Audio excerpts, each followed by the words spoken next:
Hello, सभी का स्वागत है जीएस प्लेनेट ऑफिशियल परिवार में। मैं आदि शर्मा आप सबके सामने सपनों की एक नई उड़ान, एक नई सीरीज स्टैटिक जीके की जो सीरीज है वो आज से हम स्टार्ट कर रहे हैं। आज इस स्टैटिक जीके की सीरीज की डोज 1 रहेगी और आई होप ये जो सीरीज मैं स्टार्ट कर रहा हूँ ये आपको बहुत बहुत ज़्यादा बेहद आपको ये पसंद आएगी। और टास्क ये रहेगा कि 20 क्वेश्चन, टॉप 20 क्वेश्चन इस सीरीज में रहने वाले हैं, जिसमें से आपको कम से कम 10 क्वेश्चन ठीक करके दिखाने हैं। देखते हैं आपने आज तक कितनी पढ़ाई की है और आपने आज तक कितनी अपने एग्जाम के लिए तैयारी की है प्यारे बच्चों। तो समय खराब नहीं करेंगे। अगर वीडियो अच्छी लगे तो लाइक कर देना और चैनल को सब्सक्राइब कर लेना और रोज़ सुबह ये वीडियो आपको मिल जाया करेगी। हाँ, एक बार टॉप 20 क्वेश्चन जरूर देख लेना। करीब 4 से 5 हज़ार के करीब क्वेश्चन हैं जो 20 की सीरीज के तहत अगले 4-5 महीने हम चलाएंगे, है ना।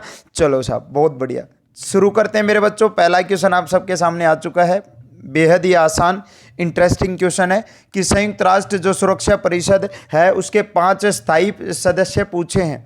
सिक्योरिटी काउंसिल के 5 स्थायी सदस्य परमानेंट मेंबर पूछे हैं जिनके पास वीटो पावर है। ऑप्शन नंबर ए, बी, सी या डी। बिल्कुल साहब, बहुत बढ़िया। संयुक्त राष्ट्र संघ जिसकी स्थापना 24 अक्टूबर 1945 को हुई थी, 24 अक्टूबर 1945 को हुई थी, ठीक है। और उसी का एक अंग है आपका सुरक्षा परिषद, सिक्योरिटी काउंसिल, सिक्योरिटी काउंसिल। और सिक्योरिटी काउंसिल के जो 5 स्थायी सदस्य देश हैं वो ऑप्शन नंबर सी जाएगा, चीन, फ्रांस, रूस, ब्रिटेन और यूएसए, ठीक है ना। और अगर आपसे पूछा जाए कि सर्वाधिक बार वीटो का प्रयोग करने वाला देश कौन सा है तो जवाब जाएगा रूस।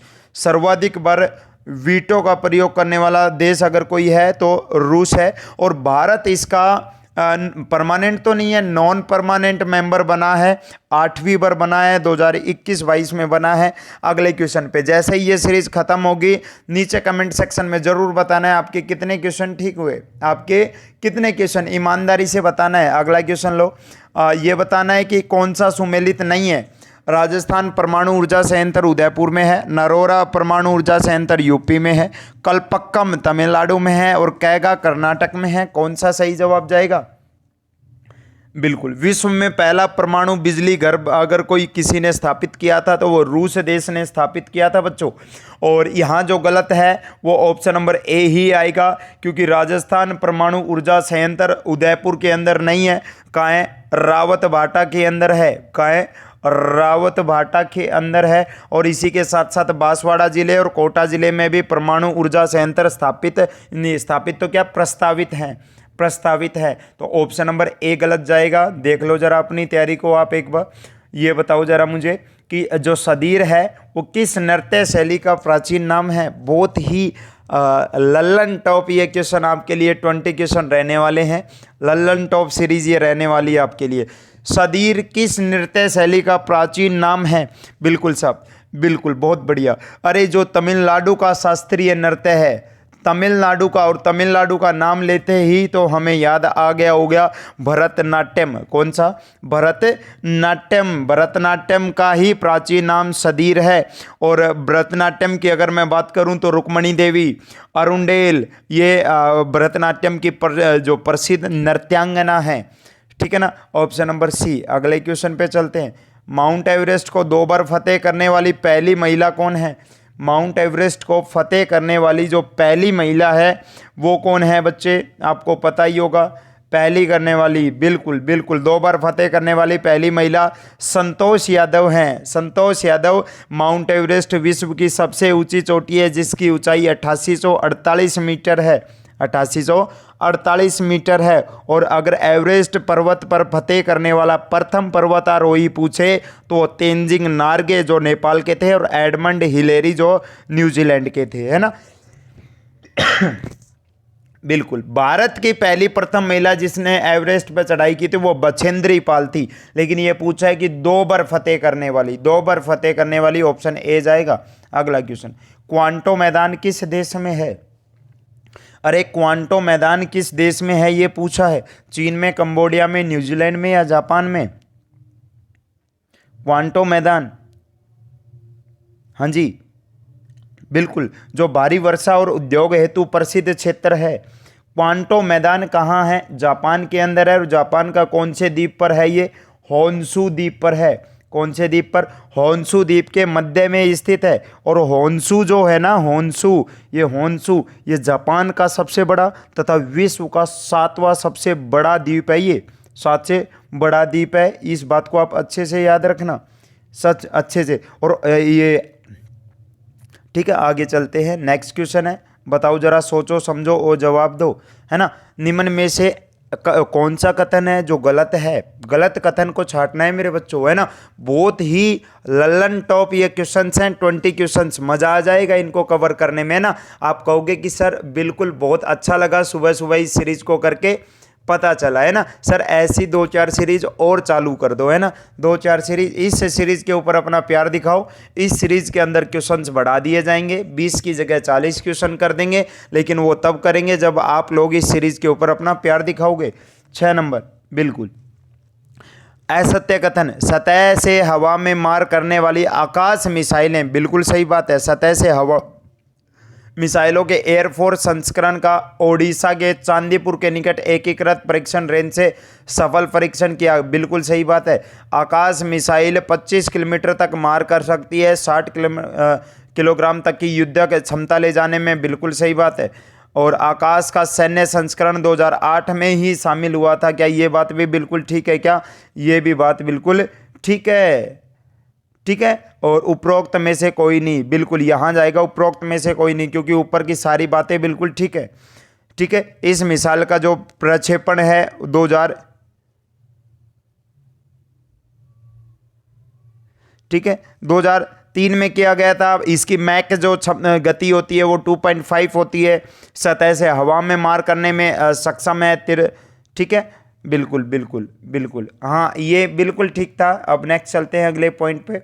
सही सुमेलित कौन सा नहीं है ये बताना है आपको। बहुत ही लाजवाब ये क्वेश्चन है। अंतर्राष्ट्रीय शिक्षा दिवस 29 दिसंबर, राष्ट्रीय उपभोक्ता अधिकार दिवस, ये आपके सामने जवाब आ चुका है ना, आपके सामने जवाब आ चुका है। सही सुमेलित कौन सा नहीं है?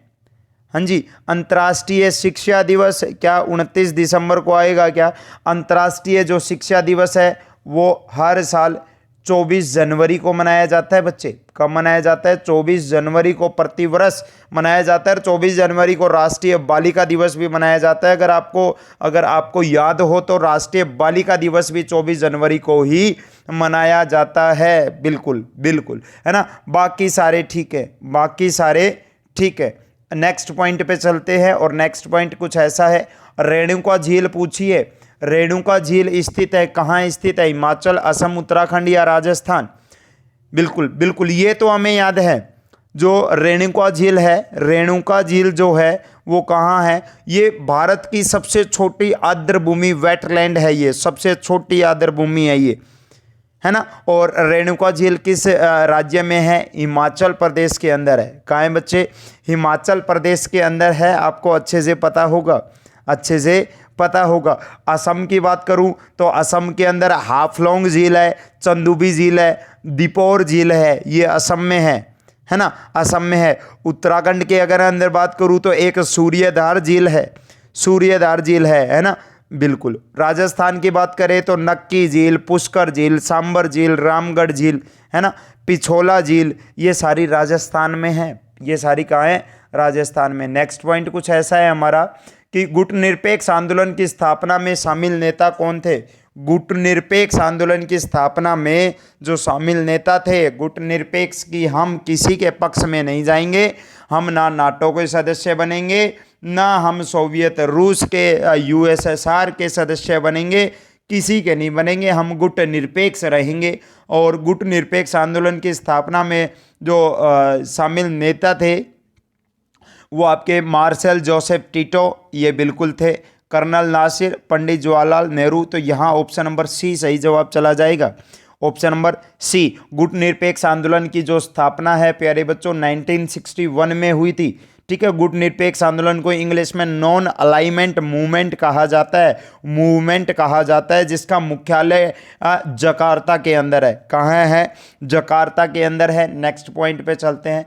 डायना मंदिर हेतु प्रसिद्ध स्थान कौन सा है? बताना जरा मुझे। डायना मंदिर हेतु जो प्रसिद्ध स्थान है वो कौन सा है बच्चे? यह जो मंदिर है ये तुर्की के अंदर स्थित है, ये तुर्की के अंदर ये स्थित है।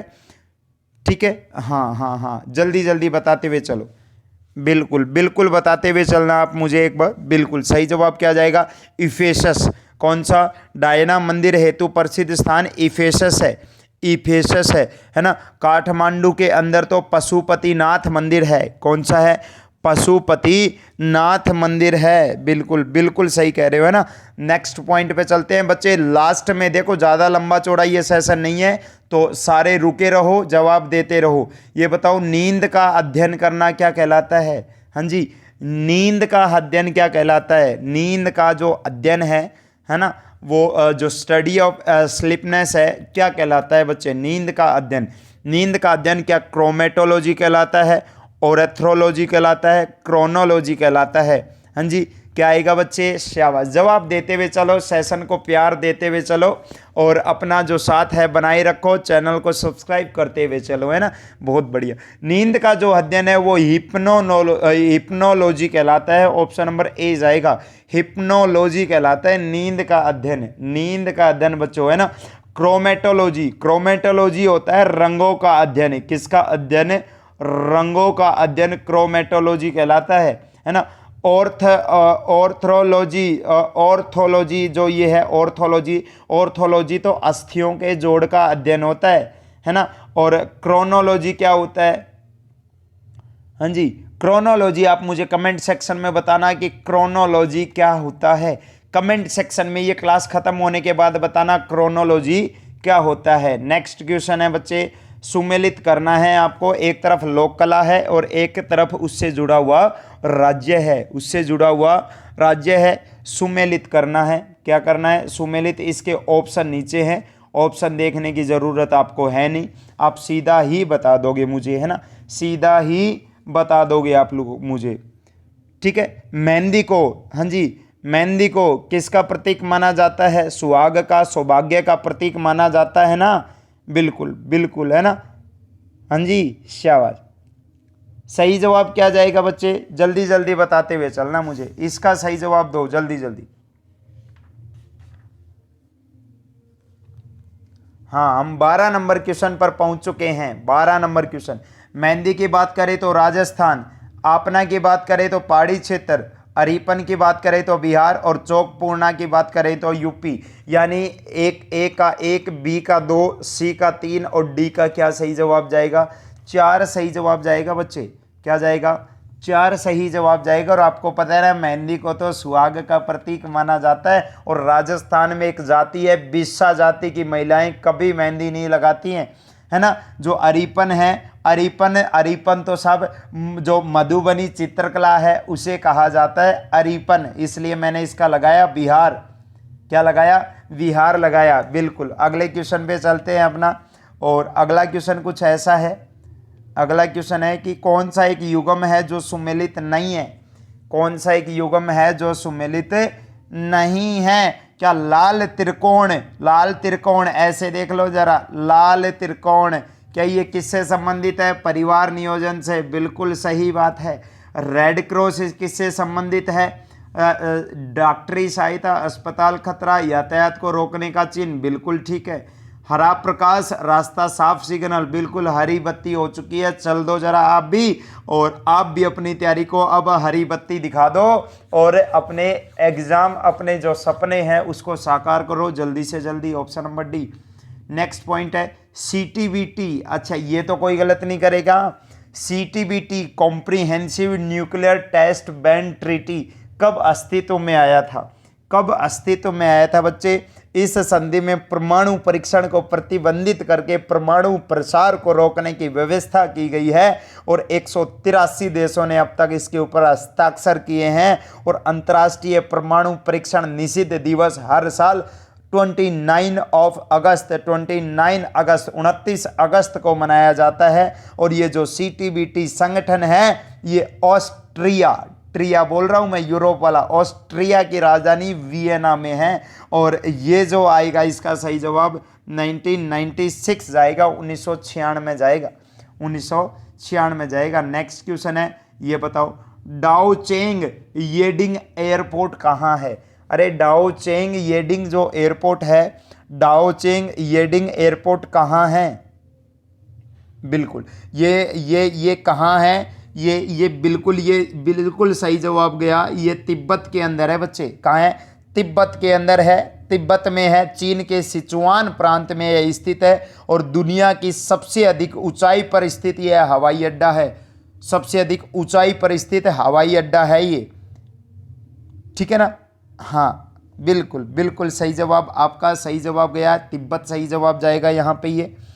हाँ तिब्बत सही जवाब जाएगा। नेक्स्ट क्वेश्चन कुछ ऐसा है, लास्ट स्पर किसने चित्रित किया था? लास्ट जो स्पर है, ठीक है ना, ये किसने, ये जो चित्र है लास्ट स्पर, ये किसने चित्रित किया था? किसने चित्रित? अरे जो इतालवी चित्रकार थे, इटली के चित्रकार थे, और जिनका एक प्रसिद्ध चित्र मोनालिसा भी है। क्या है? मोनालिसा। और राजस्थान की मोनालिसा बनी ठनी को कहते हैं।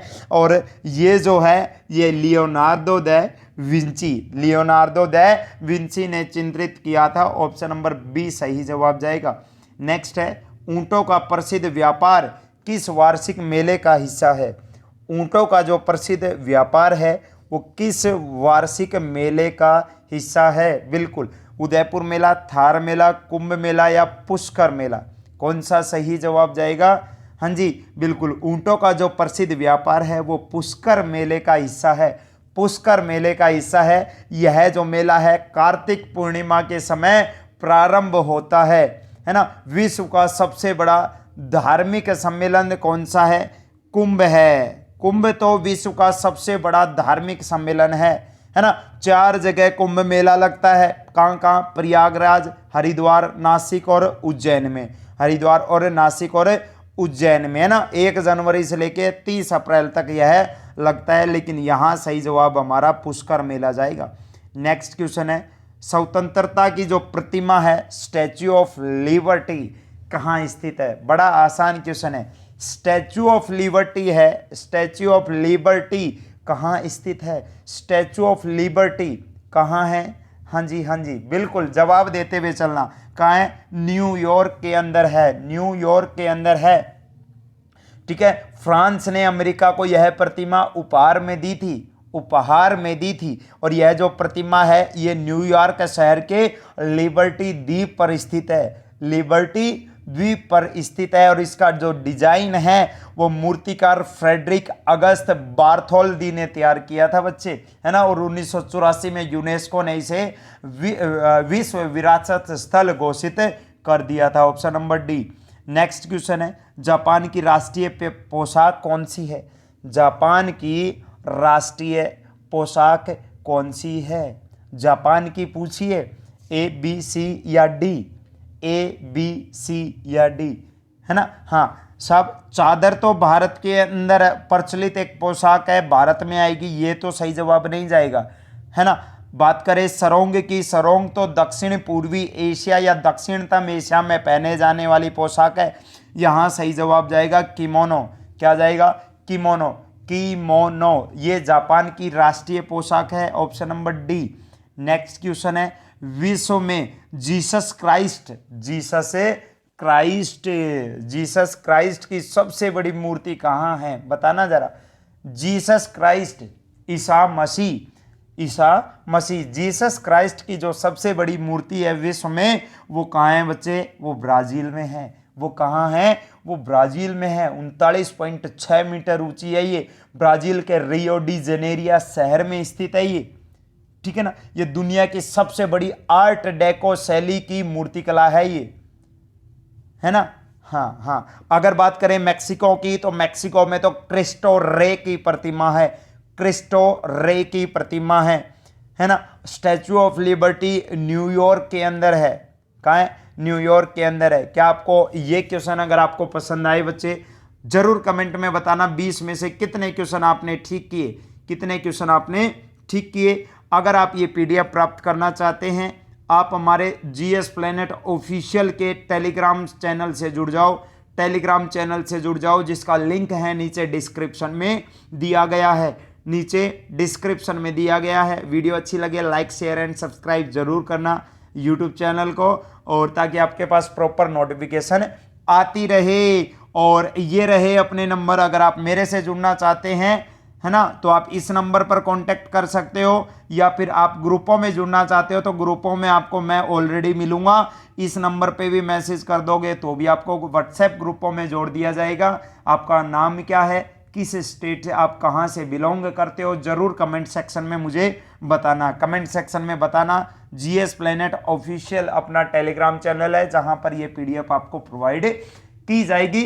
डू कमेंट्स, कितने क्वेश्चन आपके ठीक हुए, सच सच बताना, झूठ मत बोलना, है ना। चलो बच्चे, मिलते हैं अपने डोज नंबर 2 में।